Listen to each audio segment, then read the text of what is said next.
रात के 10:15 बजे थे। राजू अपने हॉस्टल की ओर जाने वाली मंद रोशनी वाली सड़क पर टहल रहा था।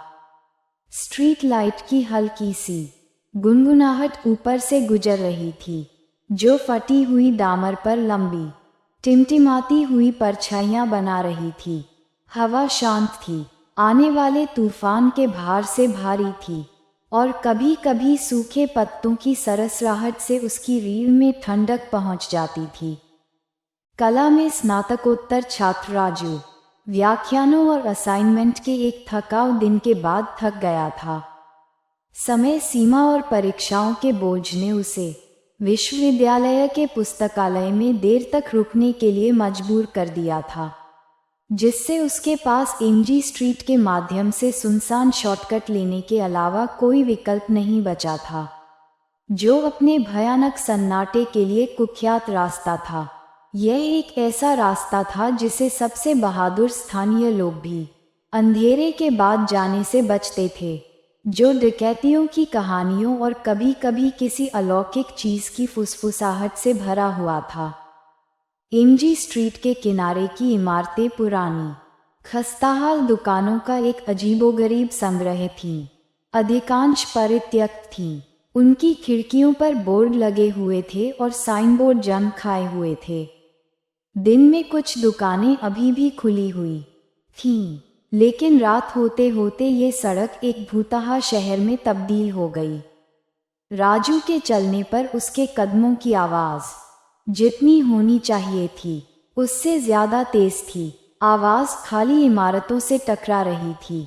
उसने अपने स्लीप बैग पर अपनी पकड़ मजबूत की और अपनी चाल तेज कर दी जैसे ही वह अपने हॉस्टल की ओर जाने वाले कोने को मोड़ने वाला था। एक हल्की रोशनी ने उसकी नज़र को पकड़ा। यह एक फार्मेसी थी। दुकान के ऊपर लगे साइन पर लाइफलाइन मेडिकल्स लिखा था, जिसका हरा रंग सालों की अनदेखी की वजह से उखड़ रहा था। राजू को जो बात अजीब लगी वह ये थी कि लाइटें जल रही थीं और दरवाज़ा थोड़ा खुला हुआ था। रोशन खुला साइन हल्की सी टिमटिमा रहा था, एक जाल में फंसे कीड़े की तरह भिन रहा था। राजू अपनी जगह पर रुक गया। यह अजीब है, उसने अपनी सांसों में बुदबुदाया। वह पहले भी अनगिनत बार इस रास्ते से गुजर चुका था और उसे यकीन था कि फार्मेसी हमेशा रात 10 बजे तक बंद हो जाती थी। अब ये क्यों खुली थी? उसकी जिज्ञासा उसकी बेचैनी से ज़्यादा थी। उसने तर्क दिया कि शायद उनके पास ज़्यादा घंटे या आपातकालीन रात की शिफ्ट थी। आखिरकार फार्मेसियाँ कभी कभी देर रात की ज़रूरतों को पूरा करती हैं। उसने सोचा कि क्या इसे अनदेखा करके आगे बढ़ जाना चाहिए, लेकिन उसे एहसास हुआ कि उसे उस भयानक सिरदर्द के लिए दर्द निवारक की ज़रूरत है जो उसे पूरे दिन परेशान कर रहा था। एक गहरी सांस लेते हुए उसने चरमराते हुए कांच के दरवाजे से कदम रखा। अंदर वातावरण बाहर की ठंडी बेजान सड़क से बिल्कुल अलग था। हवा में एंटीसेप्टिक्स की हल्की गंध आ रही थी, जिसमें कुछ धातु की गंध भी थी जिसे वह ठीक से पहचान नहीं पाया। अलमारियों में दवाइयाँ रखी हुई थीं, हालांकि कुछ लेबल फीके लग रहे थे, जैसे कि वे दशकों से वहां पड़े हों। काउंटर के पीछे एक आदमी खड़ा था जो 30 के दशक के मध्य में लग रहा था। उसका चेहरा पतला और पीला था और उसकी थकी हुई आंखें कम रोशनी में चमक रही थीं। उसकी वर्दी साफ सुथरी थी, लेकिन थोड़ी पुरानी, मानो किसी दूसरे ज़माने की हो। उसने जिस बही खाते में लिख रहा था उससे नज़रें उठाकर देखा और गर्मजोशी से मुस्कुराया। शुभ संध्या, उस आदमी ने कहा। उसकी आवाज़ शांत थी, लगभग सुखदायक। मैं आपकी क्या मदद कर सकता हूँ? राजू एक पल के लिए झिझका। उस आदमी की मौजूदगी बेमेल लग रही थी, हालांकि वह ठीक से नहीं बता पाया कि ऐसा क्यों हो रहा था। अपनी भावना को दूर करते हुए वह काउंटर के पास पहुंचा। हाय, मैं बस वहां से गुजर रहा था और मैंने देखा कि तुम खुले हुए थे। क्या मुझे दर्द निवारक दवा की एक पट्टी मिल सकती है? उस आदमी ने सिर हिलाया और अपने पीछे की अलमारियों की ओर मुड़ा। उसकी हरकतें सोची समझी और अभ्यासी थीं। जैसे ही उसने राजू को छोटा पैकेट दिया, उनके हाथ कुछ देर के लिए छू गए। राजू को अचानक ठंड महसूस हुई, जैसे उसने बर्फ को छू लिया हो। वह अनजाने में कांप उठा, लेकिन उसने इस पर कोई टिप्पणी नहीं की। ये लो, आदमी ने कहा, ये 30 रुपये होंगे।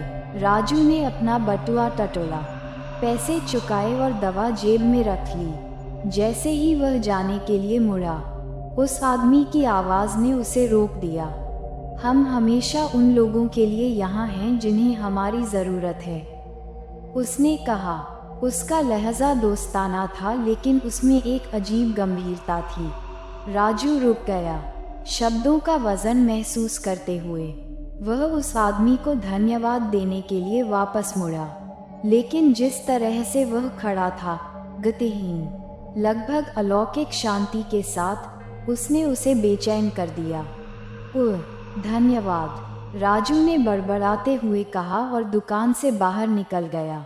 अपने पीछे दरवाज़ा बंद कर दिया।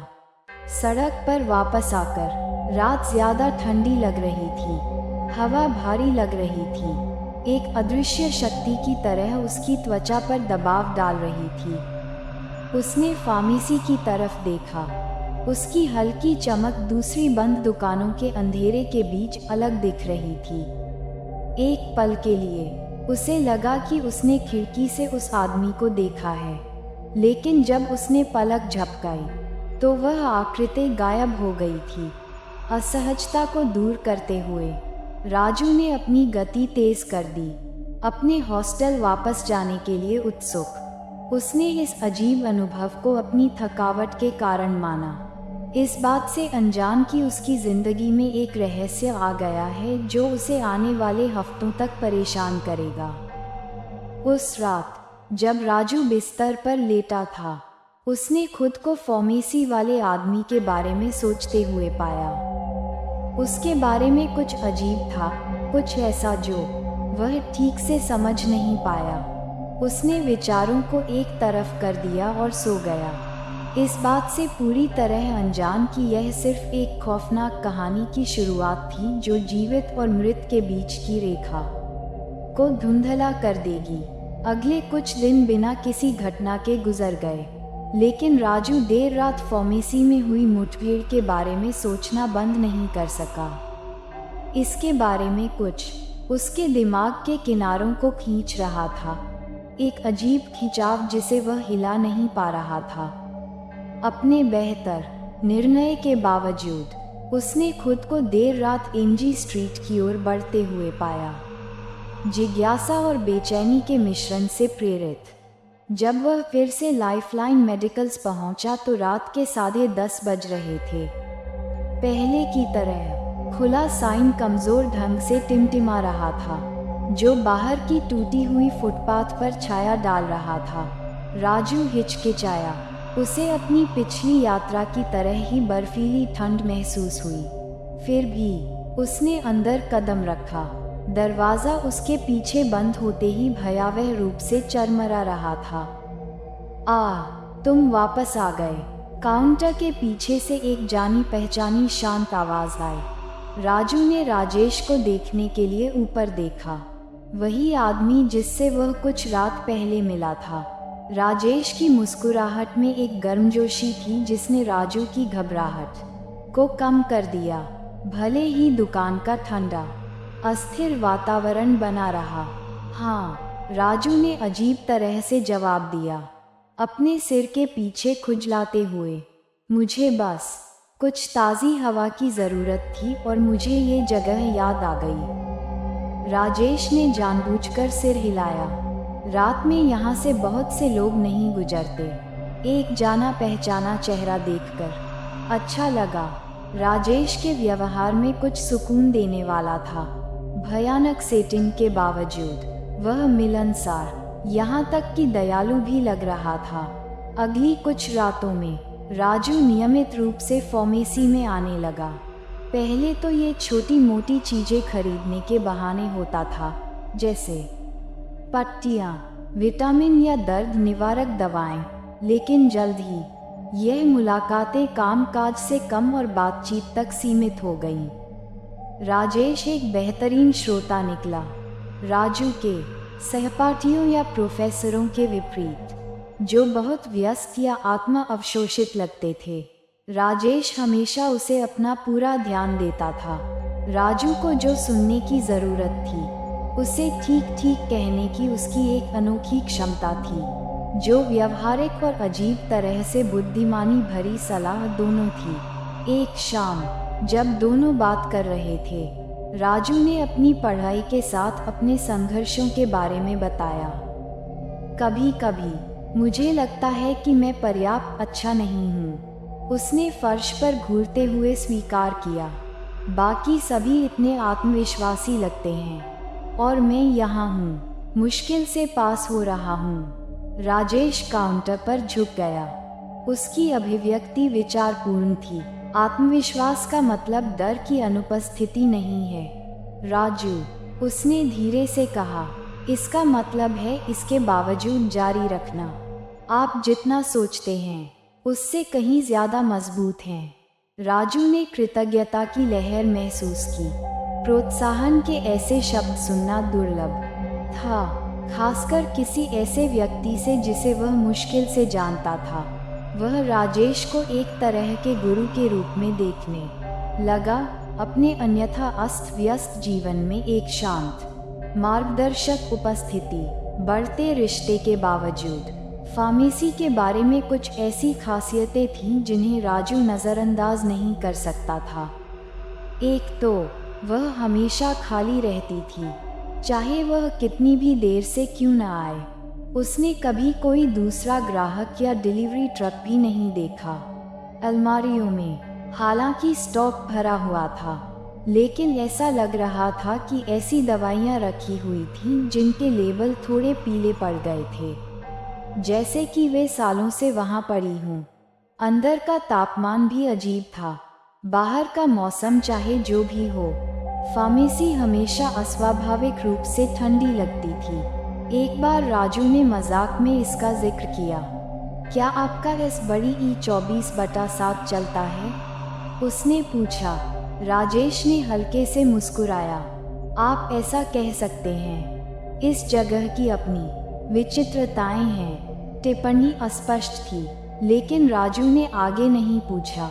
आखिरकार विचित्रताएं हानिकारक नहीं, बल्कि असामान्य लग रही थीं। एक रात जब राजू काउंटर के पास एक स्टूल पर बैठा था, तो उसने कुछ अजीब देखा। अरे, उसने प्रवेश द्वार की ओर देखते हुए कहा, जब मैं अंदर आता हूँ तो घंटी क्यों नहीं बजती? वे घंटियाँ आमतौर पर आवाज़ करती हैं, है न? राजेश ने अपना सिर झुकाया। उसकी अभिव्यक्ति अस्पष्ट थी, शायद ये टूट गई है। उसने कुछ देर रुकने के बाद कहा।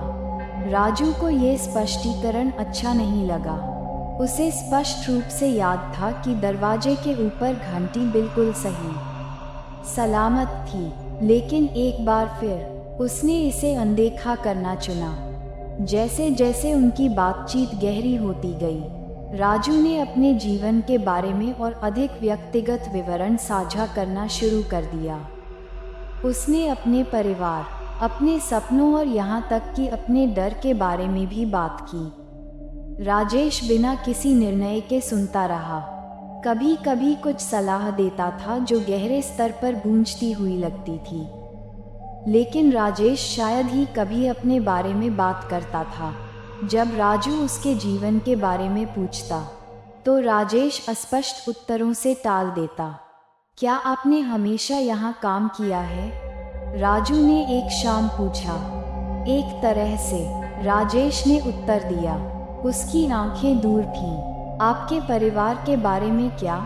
वे अब आसपास नहीं हैं। टाल मटोल वाले उत्तरों ने राजू को निराश कर दिया, लेकिन वह बहुत ज़्यादा दबाव नहीं डालना चाहता था।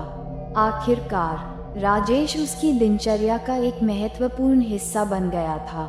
कई मायनों में उसे ऐसा महसूस हुआ जैसे बड़े भाई राजू को कभी नहीं मिला था। उसके अशांत जीवन में एक शांत, स्थिर उपस्थिति। एक विशेष रूप से ठंडी रात में, जब घड़ी ने आधी रात बजाई, तो उनकी बातचीत ने एक अप्रत्याशित मोड़ ले लिया। राजू अपनी आगामी परीक्षाओं के दबाव के बारे में बता रहा था जब राजेश ने अचानक पूछा, क्या तुम न्याय में विश्वास करते हो? राजू, सवाल ने उसे चौंका दिया। न्याय? बेशक, मैं करता हूँ। क्यों? राजेश आगे की ओर झुका। उसकी अभिव्यक्ति असामान्य रूप से तीव्र थी। कभी कभी न्याय उस तरीके से नहीं मिलता जैसा हम उम्मीद करते हैं, लेकिन ये हमेशा एक रास्ता खोज लेता है। आखिरकार राजू को अपनी रीढ़ की हड्डी में ठंडक महसूस हुई, हालांकि वह यह नहीं बता पाया कि ऐसा क्यों हुआ। उस रात जब वह फार्मेसी से बाहर निकला तो उसके दिमाग में ये शब्द घूम रहे थे। दरवाजे के ऊपर टिमटिमाती रोशनी उसकी छाया को खाली सड़क पर लंबे समय तक बना रही थी। समय के साथ राजू यह महसूस करने से खुद को रोक नहीं पाया कि यह कितना अजीब था कि फार्मेसी इतनी देर रात तक चलती थी। उसने कभी दिन में दुकान खुली नहीं देखी थी और उसे आश्चर्य होने लगा कि क्या किसी और को इसके बारे में पता भी है। एक रात एक सहपाठी के साथ अनौपचारिक बातचीत के दौरान उसने लाइफलाइन मेडिकल्स का जिक्र किया। तुम्हारा मतलब एमजी स्ट्रीट की उस पुरानी दुकान से है? उसके सहपाठी ने हैरान होकर पूछा। वह जगह रात 10 बजे बंद हो जाती है, ये बात सभी जानते हैं। राजू स्तब्ध रह गया। शब्दों के गहरे होते ही उसका गला सूख गया। क्या ये संभव है कि राजेश के साथ उसने जो कुछ भी अनुभव किया वह वैसा नहीं था जैसा उसे लग रहा था? उस रात जब वह फार्मेसी की ओर वापस जा रहा था तो उसके मन में बेचैनी छाने लगी। उसे इस बात का बिल्कुल भी अंदाज़ा नहीं था कि लाइफलाइन मेडिकल्स और राजेश के इर्द गिर्द के रहस्य ऐसे खुलने वाले हैं जिसकी उसने कभी कल्पना भी नहीं की होगी। कई दिनों तक राजू अपने सहपाठी की कही बातें अपने मन में दोहराता रहा। यह विचार कि लाइफलाइन मेडिकल्स रात 10 बजे बंद हो जाता है और किसी और को नहीं पता कि यह घंटों बाद भी काम करता है, उसे अंदर से परेशान करता रहा। क्या ये संभव है कि राजेश के साथ उसने जो कुछ भी अनुभव किया वह उसकी कल्पना मात्र था, या फिर कुछ और भी गहरा खेल चल रहा था? रहस्य की तह तक पहुंचने के लिए दृढ़ संकल्पित राजू ने पहली बार दिन में फार्मेसी जाने का फैसला किया। जब वह एमजी स्ट्रीट पर पहुंचा तो दोपहर हो चुकी थी। रात के शांत, अशुभ माहौल के विपरीत दिन के समय सड़क विक्रेताओं, पैदल यात्रियों और वाहनों से गुलजार थी। जब राजू लाइफलाइन मेडिकल्स पहुंचा तो ये बिल्कुल अलग दिख रहा था। टिमटिमाता हुआ खुला चिन्ह बंद था और कठोर दिन के उजाले में दुकान बहुत कम आकर्षक लग रही थी। काउंटर के पीछे कुछ कर्मचारी अलमारियों में सामान भर रहे थे और ग्राहक आ जा रहे थे। एक गहरी सांस लेते हुए राजू अंदर चला गया। एंटीसेप्टिक की जानी पहचानी खुशबू उसे लगी, लेकिन दुकान में रात में रहने वाली डरावनी ठंडी हवा की कमी थी। काउंटर के पीछे एक अधेड़ उम्र का आदमी खड़ा था, जिसने एक कुरकुरा सफ़ेद कोट पहना हुआ था और एक स्वागत करने वाली मुस्कान थी। नमस्ते, मैं आपकी क्या मदद कर सकता हूँ? आदमी ने पूछा। मैं बस गुजर रहा था, राजू ने हकलाते हुए कहा। उसकी आंखें दुकान को स्कैन कर रही थीं। मैं यहाँ रात में कई बार आया हूँ। मैं आमतौर पर राजेश से बात करता हूँ। क्या वह आसपास है? राजेश के नाम का उल्लेख करते ही माहौल में तुरंत बदलाव आ गया। आदमी की मुस्कान लड़खड़ा गई और उसके पीछे खड़े कर्मचारियों ने घबराई हुई नजरों का आदान प्रदान किया। राजेश, आदमी ने दोहराया। उसकी आवाज़ असहज थी, हाँ, राजू ने सिर हिलाते हुए कहा। वह आमतौर पर देर रात यहाँ आता है। बहुत मददगार आदमी है। आदमी राजू के करीब जाने से पहले झिझका। उसका स्वर अब सतर्क था, लगभग फुसफुसाहट जैसा। मैं नहीं जानता कि तुम्हें ये कैसे बताऊं, लेकिन राजेश अब यहाँ नहीं है। तुम्हारा क्या मतलब है? राजू ने उलझन में पूछा। राजेश यहाँ काम करता था, आदमी ने समझाया, लेकिन वह मर गया लगभग 3 साल पहले। ये दुखद था। वह आदमी रुका, अपने शब्दों को सावधानी से चुनते हुए। उसने यहाँ कुछ दवाइयों का ओवरडोज ले लिया था। पुलिस ने इसे आत्महत्या माना है। शब्दों ने राजू को पेट में घूंसा मारा। वह आदमी को घूरता रहा। जो वह सुन रहा था उस पर विश्वास नहीं कर पा रहा था। यह असंभव है। मैं पिछले कुछ हफ्तों से लगभग हर रात उससे बात करता हूँ। आदमी के चेहरे पर उदासी छा गई। तुम्हें गलतफहमी हो सकती है। दुकान हर रात 10 बजे बंद हो जाती है और हम में से कोई भी घंटों के बाद काम नहीं करता। राजू के पैर कमज़ोर महसूस कर रहे थे। जानकारी को समझने की कोशिश करते हुए उसका दिमाग तेजी से चल रहा था। क्या राजेश भूत था? राजू इतनी आसानी से स्पष्टीकरण को स्वीकार करने के लिए तैयार नहीं था। उन्होंने कर्मचारियों से राजेश के बारे में पूछते हुए आगे की बात कही। ज्यादातर ने उनके सवालों को टाल दिया, लेकिन एक युवा कर्मचारी ने आखिरकार बोलने से पहले झिझकते हुए कहा, राजेश एक अच्छे इंसान थे। उन्होंने मालिक की तरफ घबराते हुए नज़र डालते हुए कहा, उन्होंने यहाँ सालों तक काम किया, लेकिन उनकी मौत के बाद कुछ लोगों ने इस जगह के बारे में अजीबोगरीब बातें की हैं। ऐसी बातें जिनके बारे में वे बात नहीं करना चाहते। किस तरह की बातें? राजू ने पूछा। उसका दिल जोर से धड़क रहा था। कर्मचारी ने अपने कंधे पर नज़र डाली, जैसे उसे डर हो कि कोई सुन न ले। रात में कुछ लोग कहते हैं कि उन्होंने दुकान में रोशनी देखी है, तब भी जब वह बंद होती है, और अंदर से आवाज़ें सुनने की कहानियाँ हैं, लेकिन ये सिर्फ अफवाहें हैं। उसने जल्दी से कहा, जैसे कि खुद को समझाने की कोशिश कर रहा हो। मालिक ने बीच में टोका। उसका स्वर दृढ़ था, बस बहुत हो गया। ये बकवास है। राजेश की मौत एक त्रासदी थी, लेकिन भूत जैसी कोई चीज़ नहीं होती। अब अगर आप यहाँ कुछ खरीदने नहीं आए हैं तो कृपया चले जाएं। राजू फार्मेसी से बाहर निकल गया। उसका मन उथल पुथल में था। मालिक की बर्खास्तगी ने उसे सच्चाई को उजागर करने के लिए और भी दृढ़ बना दिया। उस रात राजू फार्मेसी में वापस चला गया। सड़क हमेशा की तरह शांत और सुनसान थी। उसके बढ़ते व्यामोह ने भयानक माहौल को और बढ़ा दिया था। निश्चित रूप से खुला चिन्ह अंधेरे में मंद रूप से टिमटिमा रहा था, और दरवाज़ा थोड़ा खुला था। खुद को मजबूत करते हुए राजू अंदर चला गया।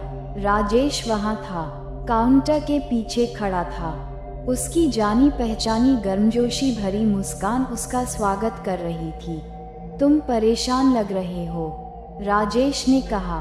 उसका स्वर हमेशा की तरह शांत था। राजू हिचकिचाया। उसकी आवाज़ कांप रही थी। राजेश, क्या तुम असली हो? इस सवाल ने राजेश को चौंका दिया। पहली बार उसके चेहरे पर उदासी छा गई और उसकी आंखों में गहरी उदासी छा गई। तुम ऐसा क्यों पूछ रहे हो? राजेश ने जवाब दिया। उसकी आवाज़ फुसफुसाहट से थोड़ी ऊपर थी। राजू एक कदम और करीब आ गया। मैं दिन में फार्मेसी गया था। उन्होंने मुझे बताया कि तुम 3 साल पहले मर गए थे। राजेश ने दूसरी तरफ देखा। उसके कंधे झुके हुए थे, जैसे कि उस पर कोई भारी बोझ हो। कमरे में हवा ठंडी हो गई और एक फीकी भूतिया गुनगुनाहट खामोशी को भरती हुई लग रही थी। वे गलत नहीं हैं, राजेश ने आखिरकार कहा। उसकी आवाज़ दुख से भरी हुई थी। मैं जीवित नहीं हूँ राजू, उस तरह से नहीं जिस तरह से तुम समझ रहे हो। राजू लड़खड़ाते हुए पीछे हट गया। उसका दिमाग घूम रहा था। लेकिन मैं तुमसे बात कर रहा था, तुम मेरी मदद कर रहे थे, ये कैसे संभव है? राजेश ने आह भरी। उसका चेहरा थोड़ा सा टिमटिमा रहा था, मानो वह अपनी मौजूदगी बनाए रखने के लिए संघर्ष कर रहा हो। बहुत कुछ ऐसा है जो तुम नहीं जानते राजू, बहुत कुछ ऐसा है जो उन्होंने तुम्हें नहीं बताया।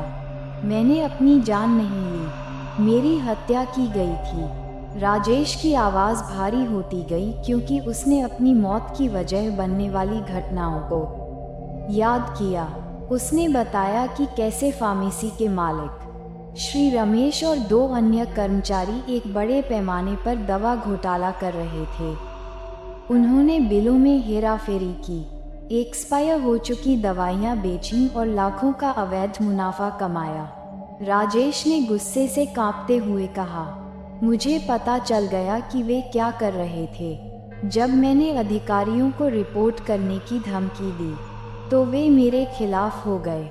उन्होंने मुझे नशीली दवाइयां दी, मुझे उन्हीं दवाओं की ओवरडोज दी जिन पर मैंने भरोसा किया था। फिर उन्होंने ऐसा दिखावा किया कि मैंने अपनी जान ले ली है। राजू को सच्चाई का पता चलते ही मतली महसूस हुई। जिस मिलनसार व्यक्ति पर उसने भरोसा किया था, वह एक बेचैन आत्मा थी जो फार्मेसी में फंसी हुई थी, किसी के द्वारा उसके साथ किए गए अन्याय को उजागर किए जाने का इंतजार कर रही थी। तुम मुझे ये क्यों बता रहे हो? राजू ने पूछा। उसकी आवाज़ मुश्किल से सुनाई दे रही थी। क्योंकि तुम ही हो जो मुझ पर विश्वास करते हो, राजेश ने जवाब दिया। मुझे तुम्हारी मदद चाहिए राजू, मुझे न्याय चाहिए, तभी मैं शांति पा सकता हूँ। राजू उस रात स्तब्ध होकर घर लौटा। राजेश के खौफनाक खुलासे उसके दिमाग में गूंज रहे थे। हवा खाली सड़कों से गुजर रही थी, लेकिन उसके विचार ज्यादा तेज थे। जिस आदमी पर उसने भरोसा करना सीखा था, जो उसका विश्वास पात्र बन गया था, वह एक भूत था, एक आत्मा जो इतने जघन्य अपराध के कारण दुनिया के बीच फंस गई थी, जिसने उसे हमेशा के लिए फार्मेसी में भटकने के लिए छोड़ दिया। जैसे ही राजू ने खुद को अपने कमरे में बंद किया, राजेश की कहानी का बोझ असहनीय हो गया। वह आगे पीछे घूमता रहा, अपने दिमाग में हर शब्द को दोहराता रहा। क्या वह वाकई इतना खतरनाक मिशन ले सकता था? एक भ्रष्ट फार्मेसी मालिक को बेनकाब करना न सिर्फ जोखिम भरा था, बल्कि इससे उसकी जान भी खतरे में पड़ सकती थी। लेकिन राजेश की न्याय की गुहार ने उसे परेशान कर दिया, जिससे उसे सौंपे गए काम को अनदेखा करना असंभव हो गया। राजू ने खुद से फुसफुसाते हुए कहा, मैं इसे जाने नहीं दे सकता। उसने मुझ पर भरोसा किया, मुझे कुछ करना होगा। अगली सुबह राजू ने अपने सबसे करीबी दोस्त अरुण को कैंपस कैफेटेरिया में इकट्ठा किया। अरुण एक कानून का छात्र जो छिपी हुई सच्चाई को उजागर करने में माहिर है, राजू की हर बात को ध्यान से सुन रहा था। देर रात की फार्मेसी की यात्रा, राजेश की भूतिया उपस्थिति और उसकी मौत के पीछे का काला रहस्य। अरुण ने राजू को घूरते हुए देखा, आंखें फाड़कर। तुम मुझे बता रहे हो कि तुम किसी भूत से बात कर रहे थे? मुझे पता है कि यह कैसा लगता है, राजू ने विनती करते हुए कहा, लेकिन मैं कसम खाता हूँ, मैं ये सब नहीं बना रहा हूँ। राजेश को न्याय की ज़रूरत है और उसे मेरी मदद की ज़रूरत है। मैं यह अकेले नहीं कर सकता। एक लंबे विराम के बाद अरुण ने सिर हिलाया। ठीक है, मैं तैयार हूँ, लेकिन हमें सबूत चाहिए, कुछ ठोस सबूत जो साबित कर सके कि फार्मेसी मालिक क्या कर रहा है। दोनों ने बाकी दिन घोटाले को उजागर करने के तरीकों पर विचार विमर्श किया। अरुण ने फार्मेसी के रिकॉर्ड तक पहुंच प्राप्त करने के लिए एक नकली चिकित्सा प्रतिनिधि के रूप में प्रस्तुत होने का सुझाव दिया। यह जोखिम भरा था, लेकिन सच्चाई को उजागर करने का यह उनका सबसे अच्छा मौका था। उस शाम राजू और अरुण लाइफलाइन मेडिकल्स पहुंचे। उनके पास एक गुप्त कैमरा और एक जाली पहचान पत्र था, जिसमें अरुण को एक काल्पनिक दवा एजेंसी का प्रतिनिधि दिखाया गया था। योजना सरल थी। अरुण रियायती दरों पर थोक दवाइयां बेचने का दिखावा करेगा और मालिक को घोटाले का खुलासा करने के लिए उकसाएगा। मालिक श्री रमेश ने अपने सामान्य विनम्र लेकिन व्यावसायिक व्यवहार के साथ उनका अभिवादन किया। अरुण ने खुद का परिचय दिया। अभ्यास किए गए आत्मविश्वास के साथ नकली पहचान पत्र दिखाया। अरुण ने सहजता से कहा, हम इस क्षेत्र में फार्मेसियों के लिए एक विशेष डील की पेशकश कर रहे हैं। हम उच्च मांग वाली दवाइयाँ बहुत कम कीमत पर उपलब्ध करा सकते हैं। कोई कागजात नहीं, कोई सवाल नहीं। रमेश की आंखें दिलचस्पी से चमक उठीं। कोई कागजात नहीं, आप कहते हैं? यह एक दिलचस्प प्रस्ताव है। जब वे बात कर रहे थे, राजू ने दुकान में किसी भी चीज को जगह से बाहर देखने के लिए सूक्ष्मता से स्कैन किया। उसने पीछे की ओर एक बंद कैबिनेट देखी, जिसका सामान नजर नहीं आ रहा था। राजेश के शब्द उसके दिमाग में गूंज रहे थे। वे बिलों में हेराफेरी करते हैं और एक्सपायर हो चुकी दवाइयाँ बेचते हैं। अरुण ने बातचीत जारी रखी, कुशलता से इसे वित्तीय मामलों की ओर मोड़ दिया। रमेश अधिक सहज हो गया। उसने अपनी अवैध गतिविधियों के संकेत प्रकट किए। आप जानते हैं कि इस व्यवसाय में क्या होता है? उसने एक धूर्त मुस्कान के साथ कहा, कभी कभी आपको बने रहने के लिए नियमों को थोड़ा मोड़ना पड़ता है। राजू का दिल धड़क रहा था, क्योंकि उसे एहसास हुआ कि वे सच्चाई के करीब पहुंच रहे थे। लेकिन जैसे ही अरुण अधिक जानकारी के लिए दबाव डालने वाला था, कर्मचारियों में से एक ने बीच में टोक दिया, सर, हमारे पास एक डिलीवरी आ रही है। आदमी ने अरुण को संदेह से देखते हुए कहा। रमेश ने जल्दी से खुद को माफ कर दिया। बातचीत जल्दी खत्म हो गई। अरुण और राजू निराश होकर फार्मेसी से चले गए, लेकिन हार नहीं मानी। उस रात राजू अकेले फार्मेसी में वापस आया, इस भावना से छुटकारा पाने में असमर्थ कि राजेश के पास उसे बताने के लिए और भी कुछ हो सकता है। जैसा कि अपेक्षित था, दुकान खुली थी। दीवारों पर टिमटिमाता हुआ खुला चिन्ह डरावनी छायाएं डाल रहा था। राजेश इंतजार कर रहा था। उसका चेहरा गंभीर था। राजू के बोलने से पहले राजेश ने कहा, वे तुम्हारे पीछे पड़े हैं। तुम्हारा क्या मतलब है? राजू ने पूछा। उसकी आवाज़ कांप रही थी। मालिक, उसे तुम और तुम्हारे दोस्त पर शक है। राजू, सावधान रहना। ये लोग अपने रहस्य को छिपाने में संकोच नहीं करेंगे। राजू ने गहरी सांस ली। उसके सीने में डर घुस रहा था। हमें और सबूत चाहिए। हमने उससे कुछ कबूल करवाने की कोशिश की, लेकिन वह बहुत सावधान था। राजेश ने धीरे से सिर हिलाया। उसकी पारदर्शी आकृति फ्लोरोसेंट रोशनी में टिमटिमा रही थी। पीछे एक कैबिनेट है, उसने कहा। वही वे नकली बिल और एक्सपायर हो चुकी दवाइयाँ रखते हैं। अगर तुम वहाँ पहुँच सको, तो तुम्हें अपनी ज़रूरत की हर चीज़ मिल जाएगी। राजू हिचकिचाया। मैं बिना पकड़े गए उसमें कैसे घुस सकता हूँ? राजेश की नज़र नर्म पड़ गई। मैं तुम्हारी मदद करूँगा, उसने सरलता से कहा। अगली रात राजू और अरुण एक साहसिक योजना के साथ फार्मेसी में वापस आए। इस बार उन्होंने दुकान बंद होने तक इंतज़ार किया, क्योंकि उन्हें पता था कि राजेश उनके लिए इसे खोल देगा। जैसे ही वे पास पहुँचे, खुला का साइन चमक उठा और दरवाज़ा चरमराकर खुला, मानो उन्हें अंदर बुला रहा हो। अंदर की हवा पहले से ज्यादा ठंडी थी और सन्नाटा बहरा कर देने वाला था। राजेश काउंटर के पास दिखाई दिया। उसकी शक्ल धुंधली रोशनी में मुश्किल से दिखाई दे रही थी। मैं नजर रखूंगा, उसने कहा। उसकी आवाज में हल्की सी गूंज थी। कैबिनेट खुला है, जल्दी करो। राजू और अरुण तेजी से आगे बढ़े। उनके हाथ कांप रहे थे क्योंकि वे कैबिनेट में छानबीन कर रहे थे।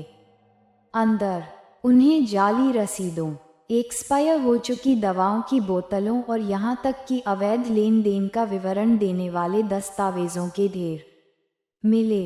यही है, अरुण ने फुसफुसाते हुए सबूतों की तस्वीर लेने के लिए अपना फोन निकाला।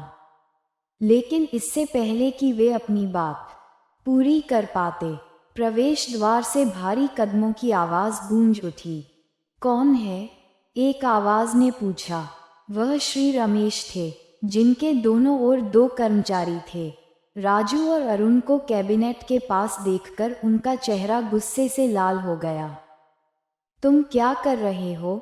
रमेश ने चिल्लाते हुए उनकी ओर बढ़ते हुए कहा।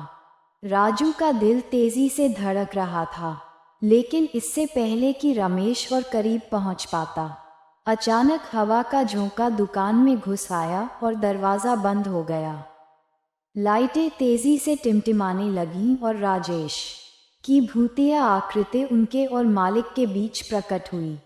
उन्हें अकेला छोड़ दो, राजेश ने आदेश दिया। उसकी आवाज़ में अप्राकृतिक शक्ति गूंज रही थी। रमेश और उसके कर्मचारी डर से स्तब्ध रह गए। उनके चेहरे पीले पड़ गए। कमरे का तापमान गिर गया और अलमारियां हिंसक रूप से हिलने लगीं। तुम्हें मर जाना चाहिए, रमेश हकलाते हुए पीछे की ओर लड़खड़ाते हुए बोला। राजेश उसकी ओर बढ़ा। उसका रूप एक भयानक रोशनी से चमक रहा था। तुमने मुझे मार डाला, उसने गुस्से और दुख से भरी आवाज में कहा। तुमने सोचा था कि तुम सच को दबा सकते हो, लेकिन ये हमेशा बाहर आ ही जाता है। ध्यान भटकाने के लिए राजू और अरुण सबूतों को अपने साथ लेकर फार्मेसी से भाग निकले। रमेश के अपराधों को उजागर करने के लिए दस्तावेज और तस्वीरें ही काफ़ी थीं। अगले दिन उन्होंने स्थानीय पुलिस और ड्रग इंस्पेक्टर को सारी जानकारी दे दी। कुछ ही घंटों में लाइफलाइन मेडिकल्स पर छापा मारा गया, जिससे घोटाले की पूरी हदें उजागर हो गईं। रमेश और उसके साथियों को गिरफ्तार कर लिया गया। उनके भ्रष्टाचार के साम्राज्य को ध्वस्त कर दिया गया। श्री रमेश और उसके कर्मचारियों की गिरफ्तारी ने स्थानीय समुदाय में सनसनी फैला दी। समाचार आउटलेट ने इस चौंकाने वाले घोटाले की रिपोर्ट की, जिसमें नशीली दवाओं की तस्करी और जाली बिलों के पैमाने का खुलासा हुआ जो सालों से चल रहे थे।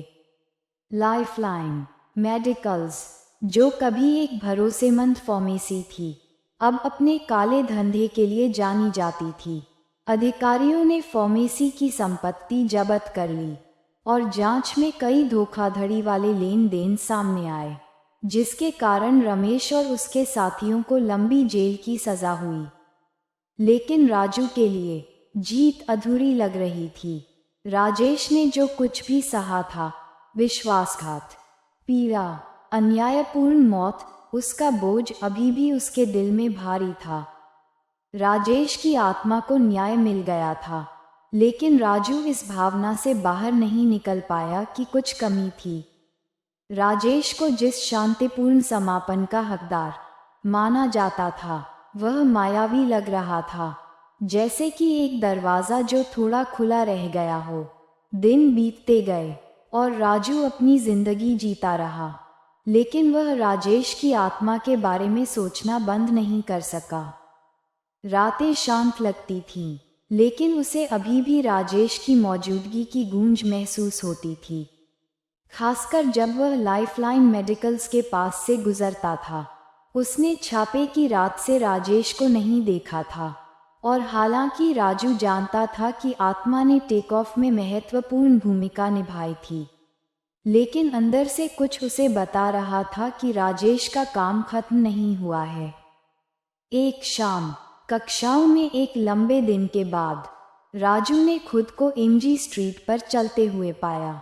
अब बंद हो चुके लाइफलाइन मेडिकल्स के पास पहुंचने पर उसके कदम धीमे हो गए।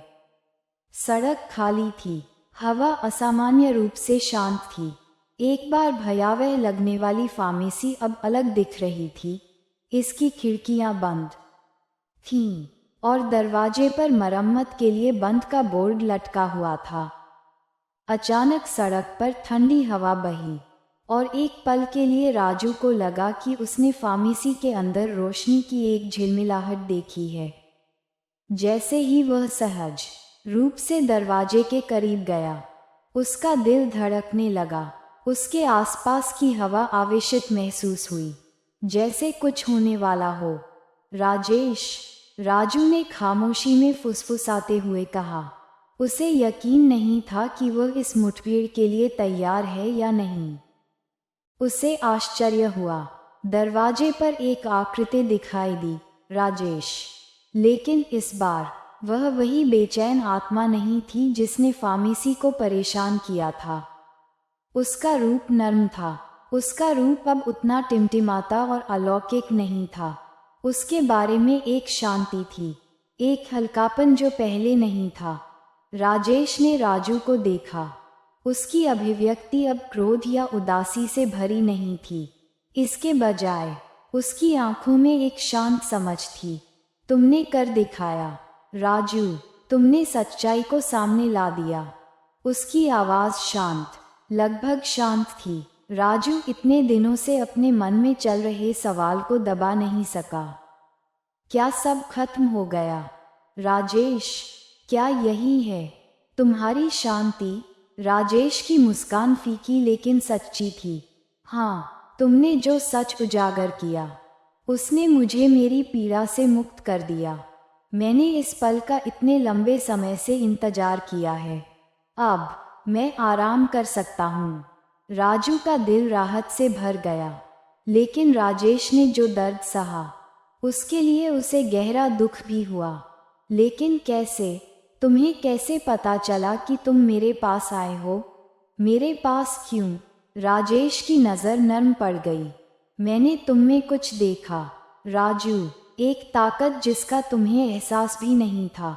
जब मैंने तुम्हारी ओर हाथ बढ़ाया तो मुझे पता था कि तुम मुझ पर विश्वास करोगे, कि तुम मेरी बात सुनोगे। हर कोई ऐसा नहीं करता।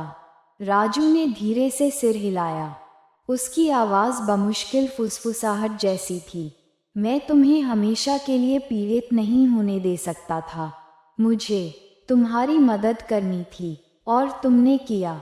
राजेश ने जवाब दिया। उसकी आंखें अब दूर हो गई थीं, जैसे कि वह पहले से ही फीकी पड़ने लगी थीं। मेरे लिए यहाँ कुछ नहीं बचा है। मैं शांति से जा सकता हूँ। राजू काफी देर तक वहीं खड़ा रहा और देखता रहा कि राजेश का भूत धीरे धीरे खत्म होने लगा है। उसका रूप रात में हवा में धुंध की तरह घुल रहा है। ठंडी हवा कुछ देर और रुकी और फिर चली गई। फार्मेसी का दरवाज़ा इस तरह चरमराया जैसे हमेशा के लिए बंद हो रहा हो।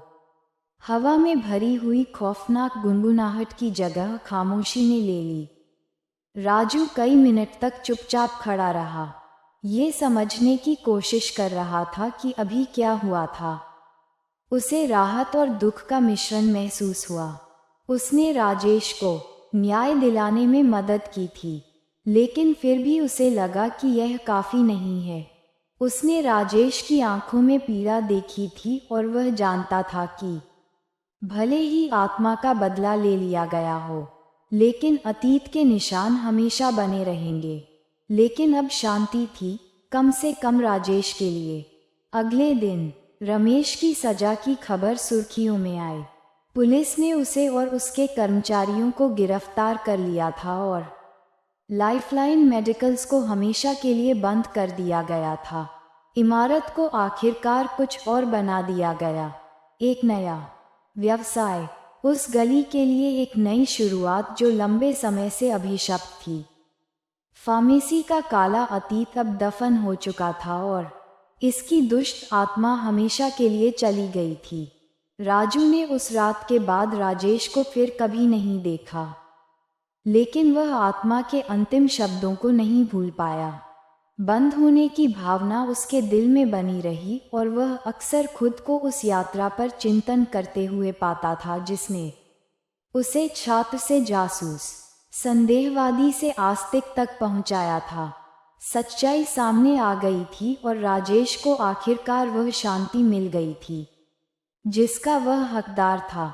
राजू अपनी पढ़ाई पर वापस लौट आया, लेकिन उसके अंदर कुछ बदल गया था। उसने अलौकिक का अनुभव किया था, एक फंसी हुई आत्मा को न्याय पाने में मदद की थी और सबसे अनजान जगहों पर मौजूद अंधेरे को पहली बार देखा था। और जबकि वह राजेश के साथ अपने समय को कभी नहीं भूल पाएगा। वह जानता था कि कुछ चीजें, जैसे आत्माएं और दुनिया के रहस्य, अतीत में ही छोड़ देना बेहतर है। जब वह अब बंद हो चुके लाइफलाइन मेडिकल्स के पास से आखिरी बार गुजरा, तो उसने अपने कंधों से एक भार हटता हुआ महसूस किया, जैसे कि सड़क ने आखिरकार सांस छोड़ी हो। राजेश का भूत चला गया था, लेकिन उसकी याद राजू के साथ हमेशा रहेगी।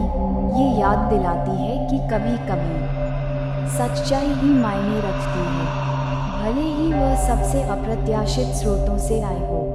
और इसके साथ ही राजू को भी शांति मिली। साल बीत गए और लाइफलाइन मेडिकल्स की याद धीरे धीरे शहर के इतिहास में फीकी पड़ गई। गली आगे बढ़ गई थी और राजू भी उसके साथ आगे बढ़ गया था। उसने अपनी डिग्री पूरी की, एक सफल करियर शुरू किया और आखिरकार एमजी स्ट्रीट से बहुत दूर चला गया। लेकिन कभी कभी देर रात को जब हवा पेड़ों के बीच से फुसफुसाती थी, तो उसे अपने सपनों में एक फीकी, जानी पहचानी आवाज़ सुनाई देती थी। एक ऐसी आवाज़ जो उसे हमेशा भूतिया फॉर्मेसी, न्याय के लिए एक युवक की तलाश और राजेश की आत्मा की याद दिलाती थी, जिसे आखिरकार शांति मिल गई थी। यात्रा समाप्त हो गई थी, लेकिन कहानी कुछ मायनों में कभी भी पूरी तरह से समाप्त नहीं होगी। आशा है कि आपको ये काल्पनिक कहानी पसंद आई होगी। अधिक रोचक वीडियो के लिए अपने दोस्तों के साथ साझा करें और अधिक मज़ा के लिए चैनल को सब्सक्राइब करें। धन्यवाद दोस्तों। 2 दिन बाद फिर मिलेंगे एक और कहानी के साथ।